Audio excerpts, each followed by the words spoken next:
गांव से है, जहां कार ने चलती बस में पीछे से जोरदार टक्कर मार दी। कार सवार दरोगा मंजीत सिंह की मौके पर ही मौत हो गई। कार सवार 6 अन्य गंभीर रूप से घायल हो गए। पुलिस ने घायलों को अस्पताल भेजा। बांगरमऊ की आगरा लखनऊ एक्सप्रेसवे पर यह हादसा हुआ।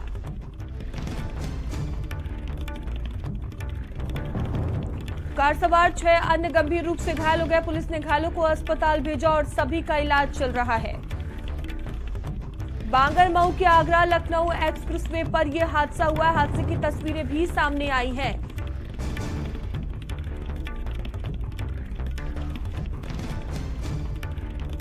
और संकल्प हमारे साथ जुड़ चुके हैं। संकल्प, क्या जानकारी सामने आ रही है हादसे को लेकर? और देखिए, बांगरमऊ थाना क्षेत्र के लखनऊ आगरा एक्सप्रेस पर हादसा हुआ है, भीषण हादसा हुआ है, जिसमें अमेठी में तैनात एक दरोगा की मौत हो गई, जिनका नाम जो है मंजीत सिंह बताया जा रहा है। इनके अलावा जो है एक कांस्टेबल प्रदीप तिवारी समेत 5 लोग गंभीर रूप से घायल हो गए, जबकि कार सवार एक युवक सुरक्षित बच गया, जिसका नाम धर्मेंद्र है।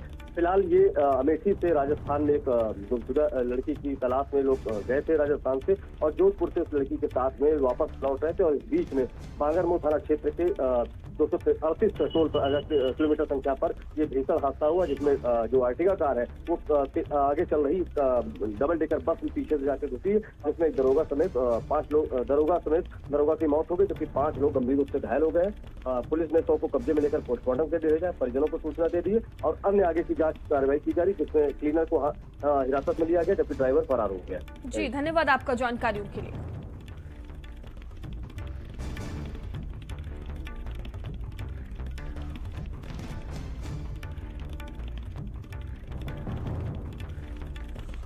और सीधे आपको ले चलते हैं आजमगढ़, जहां सीएम योगी आदित्यनाथ मौजूद हैं। क्या कुछ कह रहे हैं, आइए सुनते हैं। वंदे वंदे वंदे।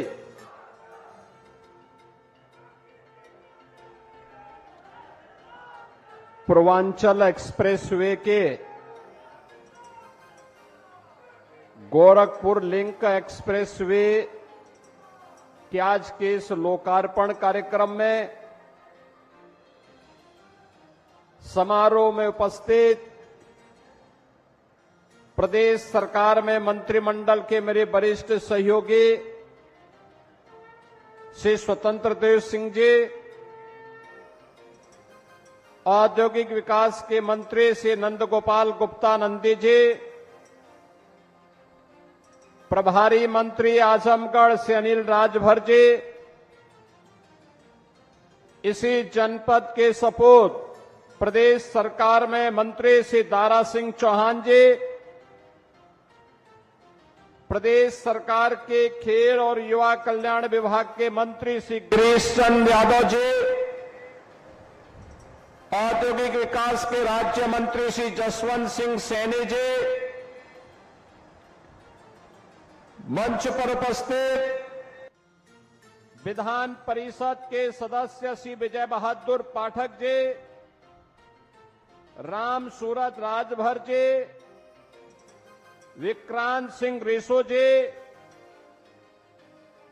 आज के इस कार्यक्रम में उपस्थित पूर्व सांसद श्री दिनेश लाल यादव निरोहवा जी, पूर्व सांसद श्रीमती नीलम सोनकर जी,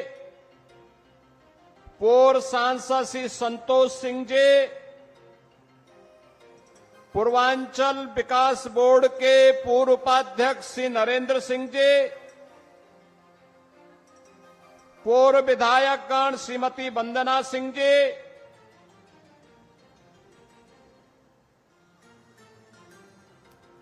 मंच पर उपस्थित उत्तर प्रदेश शासन के मुख्य सचिव श्री मनोज कुमार सिंह जी, सलाहकार श्री अवनीश अवस्थी जी, आज के इस कार्यक्रम में विशेष रूप से उपस्थित भारतीय जनता पार्टी के जिलाध्यक्ष श्री ध्रुव कुमार सिंह जी, जिलाध्यक्ष लालगंज विनोद राजभर जी, जिलाध्यक्ष अंबेडकर नगर श्री त्र्यंबक त्रिपाठी जी, आज के इस कार्यक्रम में उपस्थित श्री अरविंद जायसवाल जी, कृष्ण मुरारी विश्वकर्मा जी, अखिलेश मिश्रा जी, सत्येंद्र राय जी, मनोज यादव जी, कार्यक्रम में उपस्थित भारतीय जनता पार्टी के हमारे सभी पदाधिकारीगण और आजमगढ़ के कोने कोने से उपस्थित आजमगढ़ के सभी मेरे उपस्थित बहनों और भाइयों, आजमगढ़ को पूर्वी उत्तर प्रदेश के गोरखपुर से आजमगढ़ की अंबेडकर नगर और संत कबीर नगर की इस बेहतरीन वर्ल्ड क्लास कनेक्टिविटी का उपहार आज आपको प्राप्त हो रहा है। इसके लिए मैं आप सभी को बधाई देते हुए आपका मैं अभिनंदन करता हूं, स्वागत करता हूं। बहनों और भाइयों, देश के यशस्वी प्रधानमंत्री मोदी जी ने देशवासियों के सामने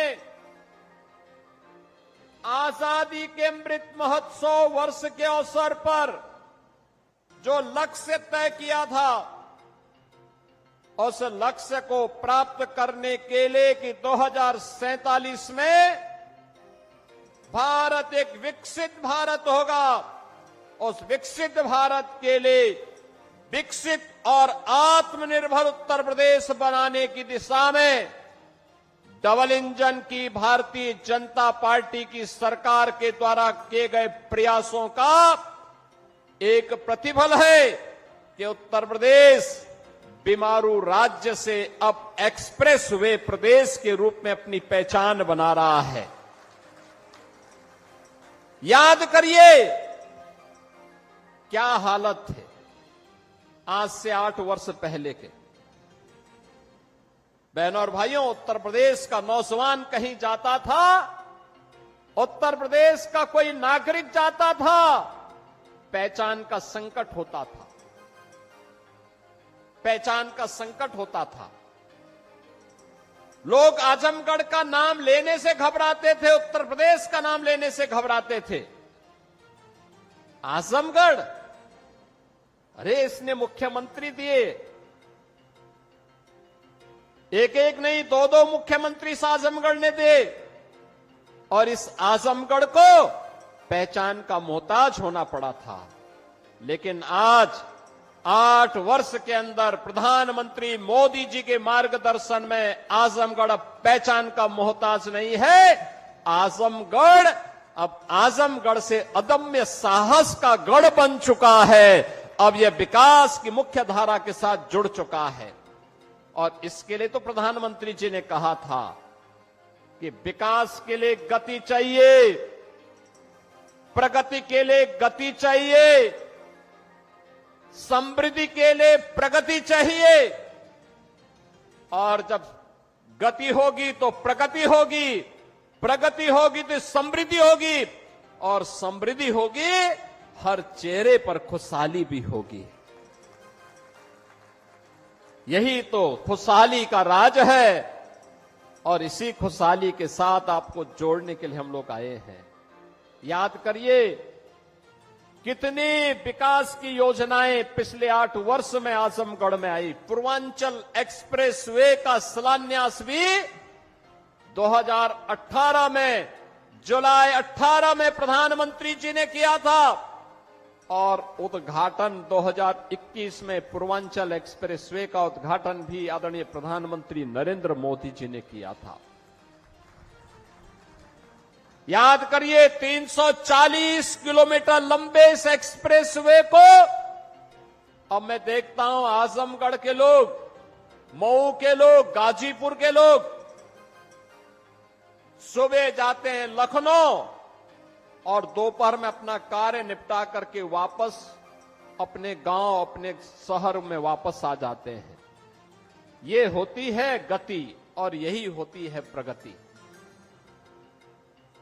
जब हम लोग 2017 में आए थे, हमारे पास 1.5 एक्सप्रेसवे थे, यमुना एक्सप्रेसवे और आगरा लखनऊ एक्सप्रेसवे का काम आधा हुआ था, आधा हुआ था। आज मुझे बताते हुए प्रसन्नता है, आधे काम को तो हमने पूरा किया ही, पूर्वांचल एक्सप्रेसवे की यात्रा का साक्षी आप बन रहे हैं। 2021 से लगातार बन रहे हैं। 2022 में बुंदेलखंड एक्सप्रेसवे चालू हो गया है, 300 किलोमीटर का है। पूर्वांचल एक्सप्रेसवे 340 किलोमीटर का बन करके पहले तैयार हो चुका है। अब इसकी कनेक्टिविटी सीधे पटना तक के लिए पूरी होने जा रही है। आप याद करिए कि पटना से लेकर के लखनऊ तक और लखनऊ से लेकर के दिल्ली तक की पूरी कनेक्टिविटी कितनी आसान हो जाएगी। 1857 के प्रथम स्वातंत्र समर के नायक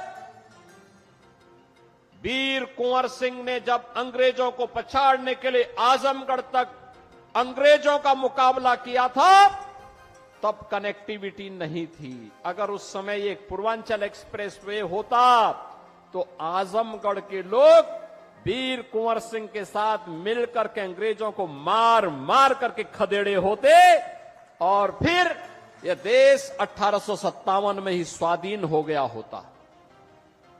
उस समय कनेक्टिविटी नहीं थी, अभाव था, कनेक्टिविटी का अभाव था। लेकिन आज पटना से लेकर के दिल्ली तक की कनेक्टिविटी पूर्वांचल एक्सप्रेसवे देने जा रही है। बुंदेलखंड एक्सप्रेसवे दिल्ली से आगरा होते हुए हम इसको सीधे चित्रकूट तक जोड़ रहे हैं। 300 किलोमीटर का एक्सप्रेसवे बन चुका है, यातायात फराटा भर रहा है और आज 91 किलोमीटर का यह एक्सप्रेसवे, 91 किलोमीटर का यह एक्सप्रेसवे आजमगढ़ से गोरखपुर की कनेक्टिविटी को पूरा करने जा रहा है। बीच में अंबेडकर नगर जनपद और संत कबीर नगर जनपद भी इसका लाभ प्राप्त करेगा। दिल्ली से मेरठ के बीच में एक्सप्रेसवे का निर्माण, 12 लेन का एक्सप्रेसवे पहले ही प्रारंभ हो चुका है। एक्सप्रेसवे बनने के पहले दिल्ली से मेरठ की दूरी को तय करने में लगते थे 3 घंटे और आज एक्सप्रेसवे हो गया है तो मात्र 40 से 45 मिनट में इस दूरी को तय किया जा सकता है। बहनों और भाइयों, गंगा एक्सप्रेसवे लगभग 600 किलोमीटर लंबा बन रहा है। 600 किलोमीटर लंबा, मेरठ से लेकर के प्रयागराज तक इसकी बेहतरीन कनेक्टिविटी हो रही है। इस वर्ष के अंत तक हम उसको भी आदरणीय प्रधानमंत्री जी के कर कमलों से लोकार्पित करने वाले हैं।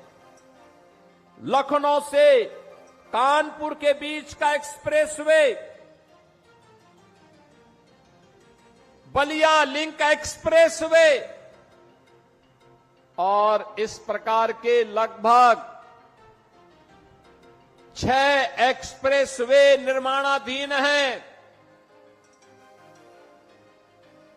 शेष पर कार्य होने जा रहा है। यानी इंफ्रास्ट्रक्चर को इतना मजबूत कर देंगे कि उत्तर प्रदेश को समृद्ध होने से कोई रोक नहीं सकता है, कोई वंचित नहीं कर सकता है। और यही तो इस नए भारत के नए उत्तर प्रदेश की पहचान है, यही पहचान है। बहनों और भाइयों, पहले 2017 के पहले पता ही नहीं लगता था गड्ढे में सड़क है कि सड़क में गड्ढा है, ये पता ही नहीं लगता था। लेकिन अब गड्ढा मुक्त सड़कें, इंटर स्टेट कनेक्टिविटी 4 लेन के साथ, हर जनपद मुख्यालय 4 लेन की कनेक्टिविटी के साथ, हर तहसील और ब्लॉक मुख्यालय 2 लेन की कनेक्टिविटी के साथ। याद करिए 2017 के पहले 2 एयरपोर्ट थे, आज उत्तर प्रदेश के अंदर 16 एयरपोर्ट क्रियाशील हैं, उसमें से 4 इंटरनेशनल एयरपोर्ट हैं। अयोध्या का इंटरनेशनल एयरपोर्ट महर्षि वाल्मीकि के नाम पर प्रारंभ हो चुका है। महर्षि वाल्मीकि के प्रति कृतज्ञता ज्ञापित करते हुए यह कार्यक्रम आज वहां पर सफलतापूर्वक संचालित हो रहा है। बहनों और भाइयों, विकास की इस रफ्तार को आगे बढ़ाने के लिए हमारे पूर्वी उत्तर प्रदेश के नौजवानों को, हमारे उत्तर प्रदेश के नौजवानों को नौकरी और रोजगार के लिए देश और दुनिया के अंदर न जाना पड़े, बल्कि दुनिया रोजगार मांगने के लिए उनके पास आए, इसके लिए औद्योगिक क्लस्टर इन एक्सप्रेस वे के किनारे ही विकसित किए जा रहे हैं। इन्हीं के किनारे विकसित किए जा रहे हैं। उद्योग यहीं लगेंगे, यहीं पे इसका लाभ मिलेगा। पहचान का मोहताज नहीं होना पड़ेगा। हमारे यहां के नौजवानों को उसी के गांव और उसी के क्षेत्र में नौकरी भी मिलेगी, रोजगार भी मिलेगा और आने वाली पीढ़ी को खुशहाल बनाने में और प्रधानमंत्री मोदी जी के संकल्प के अनुसार विकसित भारत के सपने को साकार करने का जो लक्ष्य उन्होंने हमें दिया है, उस लक्ष्य को प्राप्त करने में उत्तर प्रदेश अपनी भूमिका का निर्वहन करेगा। आज ये इंफ्रास्ट्रक्चर इसी बात को लेकर के आपको समर्पित किया जा रहा है। बहनों और भाइयों, विकास का कोई विकल्प नहीं हो सकता। जो ये लोग जाति के नाम पर बांटने वाले लोग हैं, ये वही लोग हैं जिनको सत्ता मिली थी, जाति के नाम पर तो बांटते थे, लेकिन जब सत्ता में आते थे तो सत्ता में आने पर तब ये लोग अपने परिवार की बात करते थे।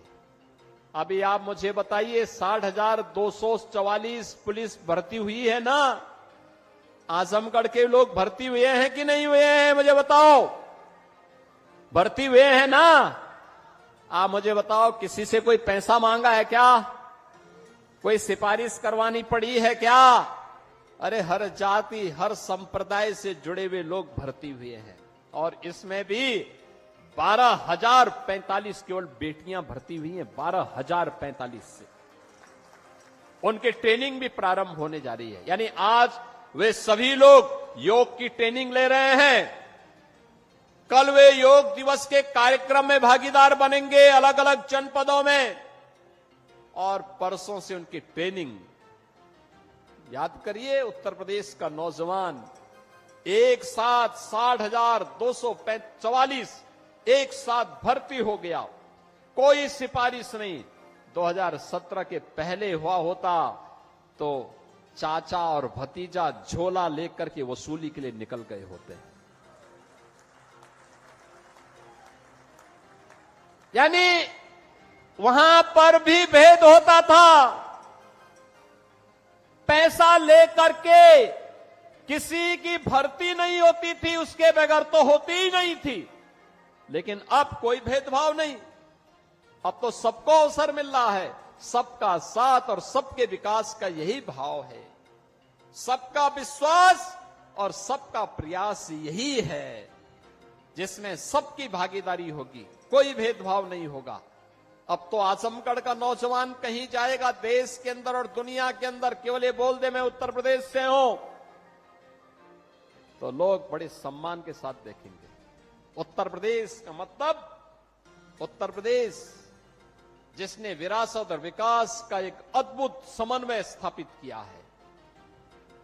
महाकुंभ प्रयागराज, महाकुंभ प्रयागराज, अयोध्या में राम जन्मभूमि पर भगवान रामलला के भव्य मंदिर का निर्माण होना, काशी में काशी विश्वनाथ धाम का होना, मां विंध्यवासिनी धाम का विकसित होना,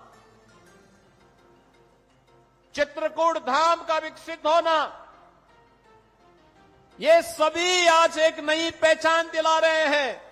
और अब तो मथुरा वृंदावन की तरफ हम भिड़ चुके हैं। मथुरा वृंदावन में भी हमारा कार्य प्रारंभ हो चुका है। बहनों और भाइयों, ये पहचान है नई यूपी की। हम विरासत का भी संरक्षण करेंगे, विकास भी करेंगे। अपने इतिहास को, अपने पुराण को, अपनी परंपरा को विस्मृत करके विकास का कोई मायने नहीं। और ये विरासत है। हम राम और कृष्ण की परंपरा पर, भगवान विश्वनाथ की परंपरा पर, मां विंध्यवासिनी की परंपरा पर, रागे राघव की परंपरा पर, अयोध्या सिंह उपाध्याय हरिओत की पावन परंपरा को और महर्षि दुर्वासा की भी परंपरा को, बाबा भृगु की परंपरा को भी आगे बढ़ाने का काम करेंगे। अभी मैं अंबेडकर नगर गया था पिछली सप्ताह। अंबेडकर नगर, वहां पे शिव बाबा धाम में भी मैंने दर्शन किए थे और श्रवण धाम में भी मैंने दर्शन किया। क्या प्राचीन परंपरा है, क्या लोगों ने सजो करके रखी हुई है। अब इसका संरक्षण का दायित्व तो हमारे ऊपर है। अगर हम इसको संरक्षित नहीं करेंगे, आने वाली पीढ़ियां हमें क्या बोलेगी। और उसको संरक्षित करते हुए विकास हो रहा है, औद्योगिक विकास भी हो रहा है, इंफ्रास्ट्रक्चर आधुनिक दिया जा रहा है, नौजवान के लिए रोजगार और नौकरी की सुविधा उपलब्ध करवाई जा रही है, बेटी और व्यापारी को सुरक्षा दी जा रही है, हर एक नागरिक को सुरक्षा की गारंटी दी जा रही है। और सुरक्षा पर जिसने सेंध लगाने का कार्य किया तो उसके लिए यमराज का टिकट भी उसे उपलब्ध करवाया जा रहा है। बहनों और भाइयों, यह आवश्यक है कि जो दूसरों के सुरक्षा के लिए खतरा बने, उसके लिए पहले से ही एक टिकट रिजर्व करवा दो, रिजर्व करवा दो। और बहनों और भाइयों, यही कहने के लिए आज मैं आपके पास आया हूं, आपसे कहने के लिए विकास की रफ्तार थमेगी नहीं, अनवरत आगे बढ़ेगी, क्योंकि यही विकास विकसित भारत का आधार बनेगा। आत्मनिर्भर उत्तर प्रदेश और आत्मनिर्भर भारत का आधार बनेगा। और उसका आधार बनने वाला है एक्सप्रेस वे और हाईवे, रेलवे की कनेक्टिविटी, एयर कनेक्टिविटी। महाराज सुहेलदेव के नाम पर आजमगढ़ में आज विश्वविद्यालय बन गया है और साथ साथ यहां के मेडिकल कॉलेज में नर्सिंग कॉलेज का भी निर्माण हो चुका है। बहनों और भाइयों, ये एक नई पहचान दिला रहा है आप सबको। और इस पहचान के लिए आज हम सब आपके पास आए, आपसे कहने के लिए कि हम विकास के बारे में सोचें।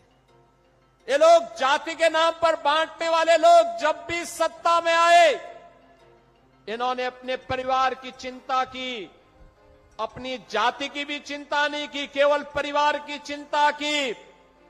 किसी गैर सिपाही वासी को यहां से सांसद बना करके भेजने का काम किया था तो भारतीय जनता पार्टी ने ही किया था, भारतीय जनता पार्टी की सरकार ने किया। देखो, निरुवा सांसद बना, नीलम सोनकर सांसद बनी, तो विकास आजमगढ़ में द्रुत गति से आगे बढ़ा। मुझे बताओ, आपने मुख्यमंत्री को यहां से चुनाव जिता के भेजा था, वो विश्वविद्यालय नहीं दे पाए, पूर्वांचल एक्सप्रेसवे नहीं दे पाए। कितना बेवकूफ बनाया था पूर्वांचल एक्सप्रेसवे के नाम पर। 340 किलोमीटर का लंबा एक्सप्रेसवे शिलान्यास कर दिया, अलाइनमेंट भी नहीं पता, और जमीन एक भी इंच नहीं खरीदी। जब 6 महीने के बाद 17 में मैं आया, मैंने कहा भी क्या हुआ, क्या प्रोग्रेस है? कहा साहब जीरो। मैंने कहा क्यों जीरो है? कहा साहब जमीन ही नहीं तो एक्सप्रेसवे बनेगा कहां पे? मैंने कहा फिर ये टेंडर कैसे हो गए? टेंडर कर दिए गए थे 15,200 करोड़ के। एक्सप्रेसवे की चौड़ाई थी मात्र 110 मीटर। मैंने तब उस समय के जो नए सीओ बनाए गए थे यूपीडा के, सिवनीश अवस्थी जी से कहा, मैंने कहा अवस्थी जी एक काम करिए, यह 110 नहीं अब 120 मीटर चौड़ा होना चाहिए। बाई चांस हमें इस एक्सप्रेसवे के साथ जब हम high speed, semi high speed train का संचालन भी करेंगे तो उसके लिए हमें जमीन चाहिए होगी। तो एक साथ हम उसके साथ एक्सप्रेसवे के साथ उसको भी दौड़ा सकें। जमीन खरीदिए, इसको पुराने टेंडर को कैंसिल करिए और फिर इस कार्य को आगे बढ़ाइए। आप सोचिए, वे 110 मीटर चौड़ा 2016 में 15,200 करोड़ रुपए में बना रहे थे। एक भी जमीन नहीं खरीदे, काम प्रारंभ ही नहीं वो कर पाए, टेंडर आवंटित कर दिए।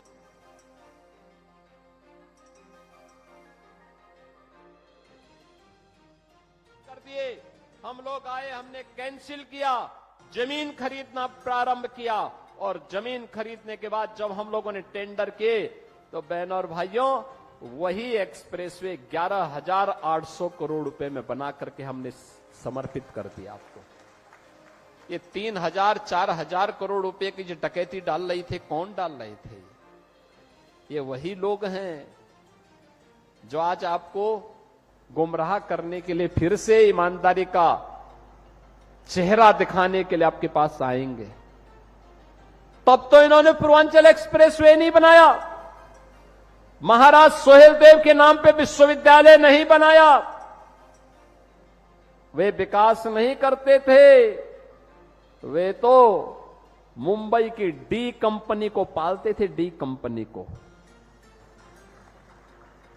दाऊद गिरोह को पालते थे, पार्टनरशिप करते थे, उनके साथ मिलकर के बंदर बांट करते थे, सुरक्षा में सेंध लगाते थे। कोई आतंकी वारदात होती थी, बदनाम आजमगढ़ होता था, पहचान का संकट मेरे इन नौजवानों के सामने आता था। आज तो ऐसा नहीं है। देश की सुरक्षा में सेंध कोई लगाएगा तो आजमगढ़ की पहचान पे संकट नहीं आएगा, बल्कि संकट पैदा करने वाले को पहले से ही जहन्नुम का टिकट दे दिया जाएगा कि जाओ भाई। देश की सुरक्षा पर कोई खिलवाड़ नहीं, ये नया भारत है। और प्रधानमंत्री मोदी जी ने ऑपरेशन सिंदूर के माध्यम से देश के दुश्मनों को स्पष्ट संदेश भी दे दिया है। कोई भारत की सुरक्षा में सेंध लगाएगा, आतंकवाद को भड़काएगा, आतंकवाद को प्रेरित और प्रोत्साहित करेगा तो घुस करके मारेंगे, चाहे वह सर्जिकल स्ट्राइक हो, एयर स्ट्राइक हो, ऑपरेशन सिंदूर हो। भारत के बहादुर जवान दुश्मन की माद में घुस करके निकाल बाहर करेंगे और देश की सुरक्षा वालों का काम तमाम करेंगे। और आज ये देख रहे हैं आप, और इसलिए बहनों और भाइयों, मैं आज आपके पास आया हूं।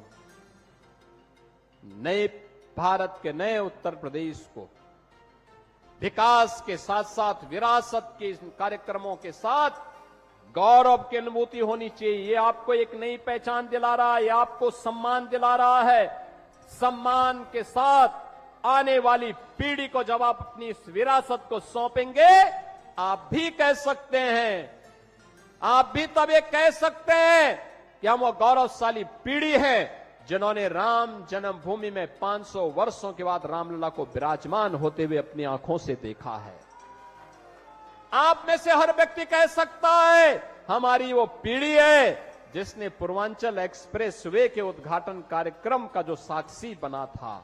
हम वे पीढ़ी हैं जिन्होंने आजमगढ़ में भी जो कभी कल्पना नहीं करता था, आजमगढ़ में भी महाराज सोहेलदेव को 1000 वर्षों के बाद उनकी स्मृतियों को जीवित करते हुए एक विश्वविद्यालय की स्थापना के कार्यक्रम को आगे बढ़ाया।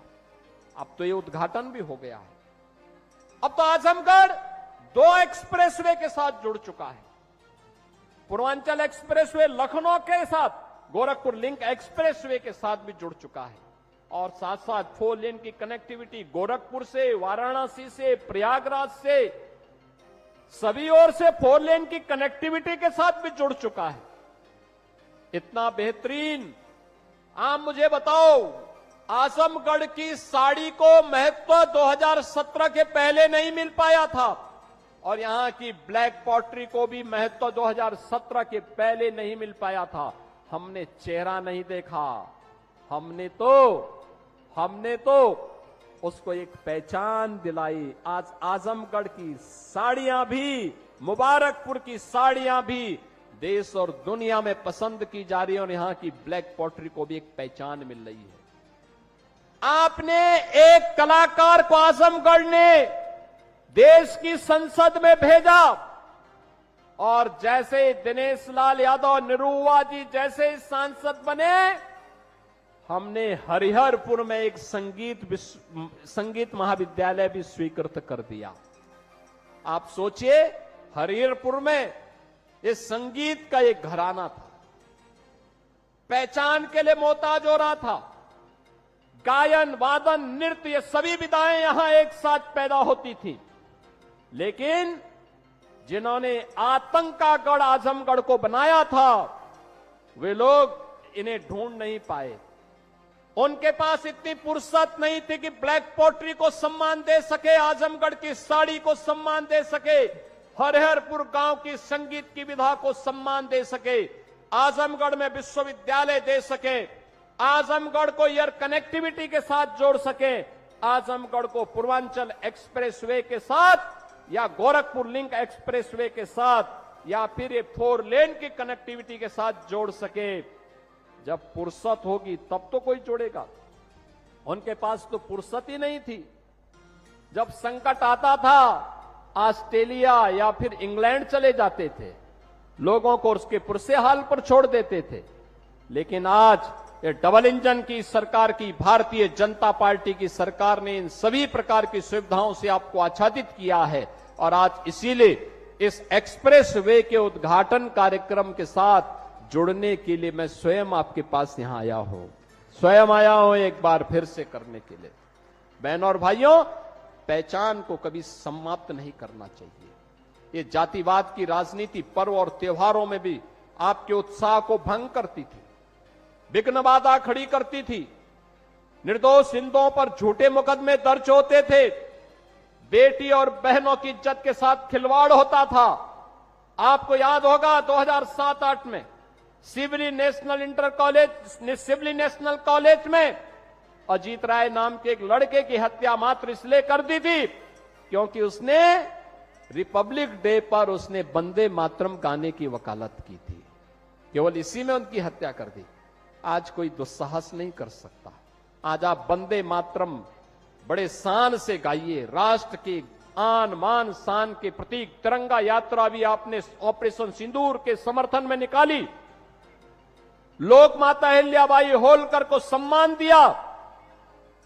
कोई आपका बाल बांका नहीं कर पाया, कर भी नहीं पाएगा, क्योंकि सुरक्षा की गारंटी जो सरकार उठा रही है, ये सरकार आपके साथ में है। और इसीलिए विकास की इस प्रक्रिया के साथ जुड़ने के लिए जातिवाद से ऊपर उठना पड़ेगा, संप्रदायवाद से ऊपर उठना पड़ेगा, विकास और राष्ट्रवाद के मुद्दे पर आगे बढ़ना पड़ेगा। प्रधानमंत्री मोदी जी ने जो विजन हमें दिया है, विकसित भारत की संकल्पना को साकार करने के लिए हमें प्राण प्रण से जुटना पड़ेगा।